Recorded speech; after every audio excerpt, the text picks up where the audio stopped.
오늘은 그리스도의 고난의 증인이라는 제목으로 말씀을 전하고자 합니다. 본문 말씀은 베드로전서 5장 1절에서 9절까지입니다. 너희 중 장로에게 권하노니 나는 함께 장로된 자요 그리스도의 고난의 증인이요 나타날 영광에 참여할 자니라. 너희 중에 있는 하나님의 양무리를 치되 억지로 하지 말고 하나님의 뜻을 따라 자원함으로 하며 더러운 이득을 위하여 하지 말고 기꺼이 하며 맡은 자들에게 주장하는 자세를 하지 말고 양무리의 본이 되라. 그리하면 목자장이 나타나실 때 시들지 아니하는 영광의 관을 얻으리라. 젊은 자들아 이와 같이 장로들에게 순종하고 다 서로 겸손으로 허리를 동이라. 하나님은 교만한 자를 대적하시되 겸손한 자들에게는 은혜를 주시느니라. 그러므로 하나님의 능하신 손 아래 겸손하라. 때가 되면 너희를 높이시리라. 너희 염려를 다 주께 맡기라. 이는 그가 너희를 돌보심이라. 근신하라. 깨어라. 너희 대적 마귀가 우는 사자같이 두루 다니며 삼킬 자를 찾나니 너희는 믿음을 굳건하게 하여 그를 대적하라. 이는 세상에 있는 너희 형제들도 동일한 고난을 당하는 줄 알미라. 아멘. 누구에게나 삶 속에서 만나게 되는 어려움이 있습니다. 어려움이란 계속 지속되는 것이 아니고 이 또한 지나가리라라는 격언처럼 강물이 흐르듯이 시간의 흐름에 따라 지나가는 것이기에 어떤 상황에서도 어려움이 주는 무게와 압박으로 인해서 우리는 절망하고 좌절해서는 아니 되는 것입니다. 특별히 그리스도인들은 고난에 대하여 세상 사람들과는 다른 견해를 가져야 합니다. 그리스도인에게는 고난이 오히려 축복의 통로가 되며 고난을 통해 인생의 쓴맛과 좌절을 맛보는 것이 아니라 주님의 능력을 경험하는 소중한 기회가 됨을 기억하여야 합니다. 언제나 우리 그리스도인들은 우리 주인이신 예수님을 위하여 사는 사람들이기에 어려움을 만날 때 세상적인 방법이 아닌 주님이 명령하시고 원하시는 방법으로 잘 감당하여야 하는 것입니다. 그리스도인들은 고난을 당할 때 그리스도의 고난을 되새겨 보아야 합니다. 베드로전서 4장 1절 말씀입니다. 그리스도께서 이미 육체의 고난을 받으셨으니 너희도 같은 마음으로 갑옷을 입으라 삼으라. 이는 육체의 고난을 받은 자는 죄를 그쳤음이니. 그리스도께서 고난을 당하셨기에 그리스도의 제자인 우리가 동일하게 그리스도의 고난에 동참하게 되는 것입니다. 그리스도의 고난에 동참하는 것이란 이론과 책으로 할 수 있는 것이 아닙니다. 이것은 나의 삶 속에서 고난받으신 그리스도를 경험으로 만나고 또 부활하여 그 능력 가운데 계신 그 주님을 깨달으며 알아가는 것입니다. 부활하신 그리스도와 연합하여 믿는 자의 삶 가운데서 역사하시며 인도하시는 그리스도의 능력을 경험하며 그리스도를 알아가야 하는 것입니다. 오늘 본문을 통하여 그리스도인으로서 우리는 어떻게 고난의 증인이 되는가에 대해 말씀을 나누고자 합니다. 먼저 우리 그리스도인들은 주님께 순종하여야 합니다. 순종이란 내 생각을 버리고 주님 뜻에 따라가는 것입니다. 순종이란 내가 내 힘으로 감당할 수 없음을 깨닫고 주님의 도우심을 간구하는 것입니다. 우리는 사람에게 상처와 피해를 입으면 복수와 증오의 감정이 일어나게 됩니다. 파도보다 더 큰 분노와 보복의 감정이 일어나는 순간에 주님이 우리에게 말씀하시는 것은 용서입니다. 예수님은 우리에게 70번씩 7번이라도 용서하라고 말씀하셨습니다. 예수님은 1만 달란트의 빚을 탕감받은 사람을 예로 말씀하시면서 형제가 죄를 지은 것을 몇 번까지 용서해야 되는지 묻는 베드로에게 70번씩 7번을 용서해 주라 하셨습니다. 용서란 더 이상 사람의 잘못을 따지거나 판단하지 않는 것입니다. 나 역시 주님으로부터 더 큰 잘못을 용서받은 사람임을 깨달을 때 타인의 잘못을 비난하고 심판하는 마음이 사라지고 주님의 능하신 손길에 맡기게 되는 것입니다. 그러나 막상 우리가 다른 사람을 용서하는 것은 결코 쉬운 일이 아닙니다. 주님의 말씀을 듣고 이해는 머릿속으로 하지만은 또 기도로 다짐은 하지만은 마음속에서 끊이지 않고 용서 대신 복수의 감정이 일어나는 것입니다. 일시적으로는 용서를 하였지만은 다시 분노와 저주의 감정에 휩싸여서 우리 내면이 혼란을 겪게 되는 것입니다. 용서는 우리 인간의 지식으로는 도저히 이해되지 않는 하나님의 능력입니다. 인간의 지식은 악인과 불의한 자는 반드시 그가 범한 죄에 대한 그 벌을 받는 것이 마땅하며 그것은 또 지극히 당연한 것입니다. 그러나 하나님의 섭리는 아무리 흉악한 악인이라도 아무리 불의한 자라도 자신의 잘못된 생각과 행실을 버리고 하나님께 돌아오면은 하나님은 긍휼과 자비를 베푸시며 모든 죄를 다 용서해 주시는 것입니다. 이사야 1장 18절 말씀입니다. 오라 우리가 서로 변론하자. 너희 죄가 주홍 같을지라도 눈과 같이 희어질 것이요 진홍같이 붉을지라도 양털같이 되리라. 우리가 주님께 순종하기 위하여 우리는 하나님을 먼저 알아야 합니다. 이사야 시대 하나님은 이스라엘 백성을 자식처럼 사랑하고 배려하고 양육하였음에도 불구하고 그들은 하나님을 배반하고 거역했습니다. 이스라엘 백성이 하나님을 거역하고 배반한 것은 하나님을 알지 못하였기 때문입니다. 이스라엘 백성은 하나님의 은혜와 능력을 수없이 많이 체험했음에도 불구하고 하나님을 알지 못했습니다. 참으로 그들은 짐승보다도 못한 자들이었습니다. 소와 나귀도 주인을 알아보는데 그들은 하나님이 그들 삶의 주인 되심을 알지 못하고 여호와를 버리고 떠났던 것입니다. 하나님을 아는 사람은 하나님을 경외하고 악을 멀리하며 하나님의 뜻을 행합니다. 솔로몬은 거룩하신 하나님을 아는 것이 바로 명철이라고 말합니다. 세상에는 우리가 배우고 알아야 할 많은 지식들이 있습니다. 그러나 우리가 알아야 할 모든 것 중에서 가장 귀한 지식은 거룩하신 하나님을 아는 것입니다. 하나님의 거룩하심을 아는 사람은 하나님을 경외하고 신뢰하며 악을 멀리합니다. 하나님의 사랑과 자비를 아는 사람은 이웃에게 사랑과 자비를 베푸는 것입니다. 이것이 바로 우리의 진정한 지식인 것입니다. 하나님은 가나안 정복을 시작한 이스라엘의 전쟁의 기술보다는 먼저 하나님께 순종하는 태도를 가르치셨습니다. 일반적으로 전쟁에서 승리하기 위해 가장 필요로 하는 것은 잘 훈련된 군사와 최고의 성능을 가진 무기입니다. 그리고 다른 한 가지가 더 있다면은 군사와 무기를 효율적으로 사용하는 그 전술입니다. 그러나 이스라엘이 여리고성을 정복할 때는 훈련된 병사와 고성능의 무기나 고도의 지략으로 만든 전술 그 어느 하나 사용되지 않았습니다. 단 하나 유일한 방법은 말씀에 순종하여 여리고성 주위를 도는 것이었습니다. 인간의 상식과 지식으로는 이해할 수 없는 명령이었습니다. 이해할 수 없었지만 이스라엘은 순종하였습니다.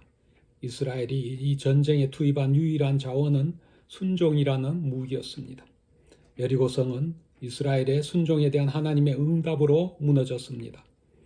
이처럼 말씀으로 우주를 창조하신 하나님께는 불가능이란 존재하지 않습니다. 그러므로 우리들은 전능하신 하나님 말씀을 믿고 순종함으로 우리 앞에 놓여진 고난을 헤쳐나가야 하는 것입니다. 두 번째로 그리스도의 고난의 증인은 염려의 짐을 주님께 맡기는 자입니다. 우리가 고난을 당할 때는 염려라는 짐을 지게 됩니다. 우리가 아무리 근심, 걱정, 두려움에 무거운 짐을 지려 해도 혼자 질 수는 없는 것입니다. 그만큼 우리 삶의 무게가 크고 우리가 감당할 능력 밖인 것입니다. 우리의 능력보다 더 크신 주님의 능력이 우리의 모든 짐을 해결해야 하도록 그렇게 맡겨야 하는 것입니다. 본문 7절에서 우리가 주님께 염려를 맡게 하는 이유는 주님이 우리를 돌보시고 계시기 때문이라 말씀합니다. 그리스도의 고난의 증인이 되기 위해서는 먼저 자신의 모든 염려를 주님께 맡기는 신앙적인 태도를 가져야 하는 것입니다. 우리 마음속에 염려가 가득 차 있을 때는 우리 마음이 갈래갈래 나누어지게 됩니다. 이 생각 저 생각 마음이 여러 가지 다른 방향으로 분산되기에 한 가지 일에 집중하지 못하는 것입니다. 주님만을 집중적으로 바라보아야 하는데 자꾸만 세상적인 생각으로 고뇌하고 번민하는 것입니다. 이러한 염려의 자세는 전능하신 하나님을 신뢰하는 마음을 사라지게 하고 또 세상을 바라보게 합니다. 이러한 혼란 속에서 우리는 모든 염려를 주님께 맡게 합니다. 바로 주님께서 세상의 어느 누구보다도 우리를 위하고 우리를 향하여 가장 큰 관심과 이해를 가지고 있으시기 때문입니다. 하나님은 당신의 생명으로 구원한 자녀에게 무관심하지 않으며 우리 모든 형편과 처지를 아시고 돌보시며 모든 필요를 채워주시는 분입니다. 우리가 하나님의 선하신 뜻을 믿고 의지할 때, 주님의 인도하심과 보호하심을 믿을 때 우리는 염려의 짐을 내려놓을 수 있습니다. 하나님을 의지한다는 것은 우리가 가진 지식으로는 이해되지 않는 상황에서도 우리 모든 문제를 전적으로 신뢰하고 맡기는 것입니다. 내일 일도 장래일도 알 수 없으나 하나님의 선하심을 믿으며 우리의 문제를 맡게 합니다. 내 문제는 내가 해결해야 된다는 생각을 버리고 내 문제는 오직 하나님만이 해결하실 수 있다는 믿음으로 하나님께 믿고 맡겨야 합니다. 이렇게 하나님을 의지하고 신뢰할 때 우리 마음속에 참된 평화가 오는 것입니다. 우리 마음은 평안을 얻게 되고 하나님이 정하신 때 하나님의 방법으로 문제가 해결되는 것입니다. 우리가 주님께 맡긴다는 것은 우리 생각과 계획과 우리의 주장을 맡기는 것이 아닙니다. 우리의 주장과 꿈과 희망을 주님께 맡기는 것은 주님의 뜻과 계획과는 무관한 것입니다. 주님의 도우심을 바라며 내 주장을 일삼는 것은 불신앙과도 같은 것입니다. 내 삶이 주님의 계획대로 사용될 수 있도록 내 의지와 주장을 버리고 주님의 돌보심에 내 삶의 전부를 의지하는 것이 바로 신앙인의 주님께 맡김입니다. 하나님이 이 세상을 창조하신 것과 또 우주 만부를 당신의 뜻대로 경영하고 계심을 믿는다면 나의 주장과 생각으로는 이 세상을 조금도 변화할 수 없으며 나의 이기적인 욕망은 또 주님의 의지와는 아무런 관련이 없음을 깨닫게 되는 것입니다.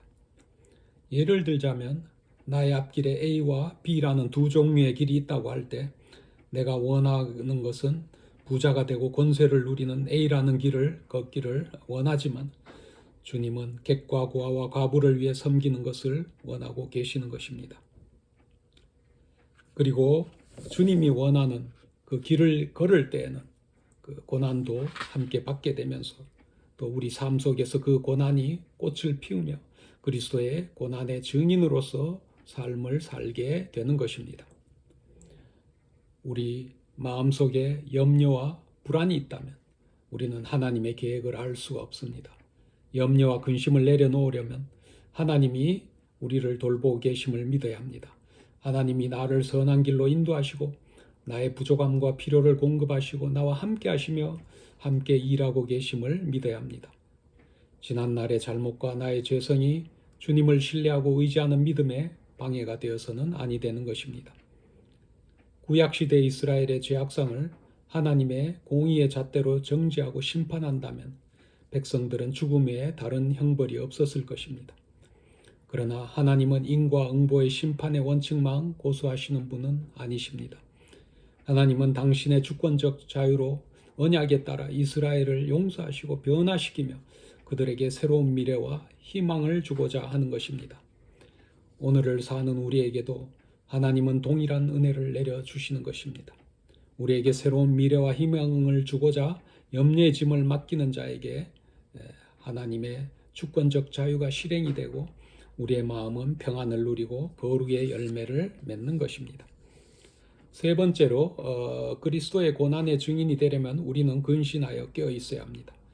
베드로 사도는 이렇게 그리스도인들이 정신을 바짝 차리고 깨어야 할 이유를 대적 마귀가 우는 사자같이 삼킬 자를 찾아다니기 때문이라 합니다. 대적 마귀는 우리의 믿음 생활을 방해하는 자입니다. 성도가 죄를 지을 때 대적 마귀는 그 틈을 이용해서 하나님께 우리의 비행 사실에 대해서 낱낱이 고자질합니다. 이와 동시에 대적 마귀는 주홍 같은 너의 죄로 인해서 너는 이미 하나님으로부터 버림을 받았고 하나님께 나아갈 자격이 없는 자라고 비방하며 우리를 낙심하게 하고 염려와 두려움에 사로잡히게 합니다. 에스겔서 22장 25절에 나오는 우는 사자는 날카로운 발톱으로 먹잇감을 움켜쥐고 영혼을 삼키는 모습으로 표현되고 있습니다.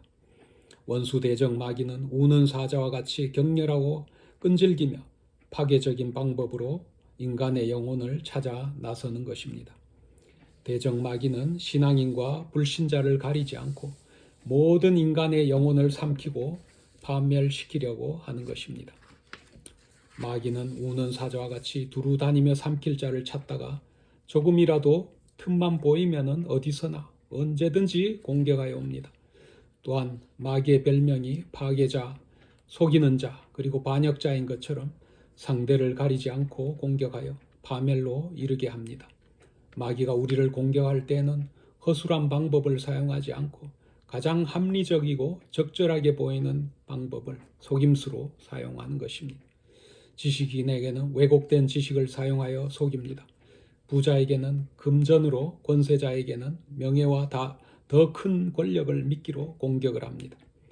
마귀는 우리 가장 약한 부분을 골라 허점을 찌르며 교묘하게 공격합니다. 그러므로 우리는 깨어 있어야 하고 근신해야 됩니다. 특별히 인생 경험이 부족한 젊은이들은 깨어 있지 않으면 마귀의 교활한 속임수에 넘어가기가 쉽습니다. 굶주린 사자가 먹이를 향해 사납게 달려드는 것처럼 마귀는 젊은 그리스도인들이 숨어 있는 곳에서 노려보며 기회를 엿보고 있습니다. 때로는 금전으로, 때로는 명예로, 정욕으로, 이생의 자랑으로 유혹하며 틈만 생기면 그들의 인격과 영혼을 삼키려 하는 것입니다. 우리는 하나님의 택하심을 받고 독생자 예수 그리스도를 속죄 제물로 내어주신 하나님의 사랑을 받아서 하나님의 자녀가 되었습니다. 하나님은 멸망할 수밖에 없는 우리 생명을 예수님의 보혈의 값을 치르고 구원하신 것입니다. 하나님이 우리를 대신하여 값을 치르셨으니 우리 생명은 더 이상 우리 자신의 것이 아닙니다. 갈라디아서 2장 20절에 사도 바울이 고백한 것처럼 그리스도와 함께 십자가에 못 박힘으로 이제는 내가 내 삶을 사는 것이 아니라 내 안에 그리스도가 사는 것입니다. 그러므로 주님과의 동행은 우리 모든 삶 속에서 크고 작은 일을 가릴 것 없이 모든 일에 일어나야 하는 것입니다. 아브라함은 하나님과 동행하기 위해 본토 친척 아비집을 떠나야 했습니다. 모세는 하나님과 동행하기 위해서 이집트 왕실에서 누렸던 모든 부귀와 영화를 버려야 했습니다. 예수님의 제자들은 예수님과 동행하기 위하여 생업의 터전인 고기잡이 배와 그물을 버리고 심지어 가족들과 이별을 해야 됐습니다. 바울은 주님과 동행하기 위해서 자신의 가진 모든 가치를 배설물로 여겼습니다. 예수님의 보혈로 구원받은 성도는 하나님의 자녀로 다시 태어난 사람입니다. 비록 우리의 육신은 세상에 거하고 있으나 육신을 따라 사는 그러한 세상 사람들과는 구별된 삶을 사는 사람입니다. 하나님 나라의 백성으로서 하나님 뜻에 순종하며 주님과 함께 동행하며 깨어 기도하는 사람입니다. 하나님의 백성은 성령의 인도함으로 깨어있는 삶을 살게 되는 것입니다. 이제 말씀을 맺고자 합니다. 우리는 그리스도의 고난에 증인이 된 삶을 살아야 합니다. 증인이란 자신이 경험하고 확신하는 것을 타인에게 고백하는 것입니다.